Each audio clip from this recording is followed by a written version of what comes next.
नमस्कार, आप खास कार्यक्रम देख रहे हैं बिहारनामा। आज इसमें देश के ऐसे प्रधानमंत्री के बारे में बताएंगे जिनका बिहार कनेक्शन जबरदस्त रहा है। ये कहिए कि उनका यहाँ से गहरा नाता रहा है। उन्हें आरजेडी सुप्रीमो लालू प्रसाद यादव भी काफी मानते थे। खास बात ये कि लालू यादव ने ही उनका नाम प्रधानमंत्री पद के लिए आगे बढ़ाया था। इसका जिक्र लालू यादव के जीवन पर आधारित किताब Gopalganj to Raisina my political journey में भी किया गया है। जी हां, हम बात कर रहे हैं इंद्र कुमार गुजराल की। जिस समय इंद्र कुमार गुजराल प्रधानमंत्री पद की ओथ ले रहे थे, उस समय उनके घर के एड्रेस में पटना के ही मोहल्ले का नाम अंकित था। पटना के सब्जी बाग के लोग आज भी उन्हें याद कर रोमांचित हो जाते हैं। बिहार के किसी नेता को भले ही प्रधानमंत्री की कुर्सी पर बैठने का मौका अब तक ना मिला हो, लेकिन बिहार से राज्यसभा सदस्य के नाते इंद्र कुमार गुजराल ने ये कमी पूरी कर दी थी।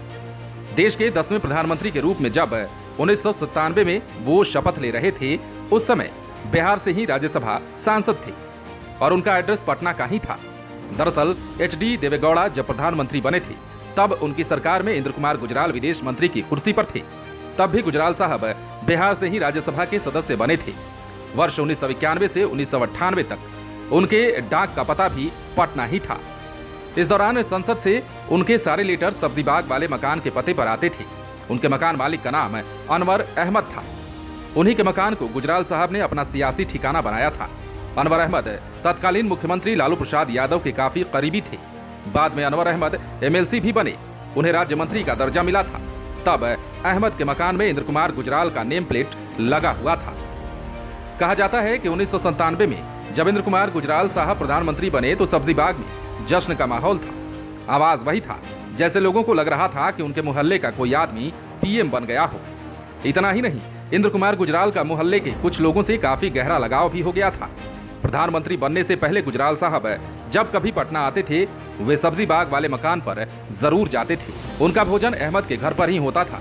मकान के एक हिस्से में एक कार्यालय बना हुआ था जिसमें वो बैठते थे, लोगों की समस्याओं को सुनते थे। हालांकि प्रधानमंत्री बनने के बाद कभी वो यहाँ नहीं आ सके। इसके बाद 1998 में वो जालंधर से लोकसभा चुनाव में खड़ा हुए और सांसद बने। फिर उनका एड्रेस भी बदल गया था। कहा यह भी जाता है कि इंद्र कुमार गुजराल को वीपी सिंह का नजदीकी माना जाता था। बीजेपी के समर्थन वापस लेने के बाद वीपी सिंह की सरकार गिर गई थी। 1991 में लोकसभा का चुनाव हुआ, तब जनता दल ने इंद्र कुमार गुजराल को पटना संसदीय क्षेत्र से अपना उम्मीदवार बनाया। वे वोट मांगने के लिए पटना की गलियों में भी घूमे थे। जनता दल के उम्मीदवार थे। पार्टी को सीपीआई और सीपीएम का समर्थन मिला हुआ था। उनके पक्ष में तीनों दलों का साझा अभियान चलता था।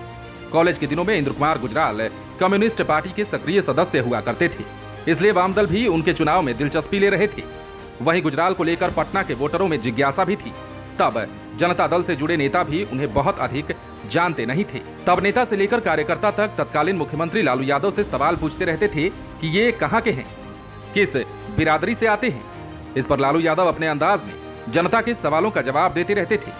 दरअसल वो दौर टीएन शेषन का था। टीएन शेषन ने ही चुनाव आयुक्त को विशेष पहचान दी थी। हर शिकायत को वे गंभीरता से लेते थे। इसी तरह की शिकायत पटना लोकसभा क्षेत्र को लेकर भी मिली। तब शेषन ने गड़बड़ी की शिकायतों के आधार पर पटना लोकसभा क्षेत्र के चुनाव को रद्द कर दिया।